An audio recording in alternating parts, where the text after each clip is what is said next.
தாயே தாயே மகளன வந்தாய், தந்தை சிந்தை நலமுற வந்தாய், நீ லோகம் என்று ஆனாய் பெண்ணே.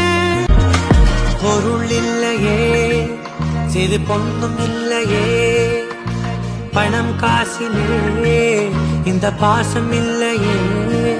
அன்பான மகள் வந்தார், அம்பானி நானாகிறேன். இந்த இன்ப மகாராஜ பெற்ற புது ரோஜ எலிசபெத் ராணியின் பேத்தியே. தாயே தாயே மகளன வந்தாய், தந்தை சிந்தை நலமுற வந்தாய்.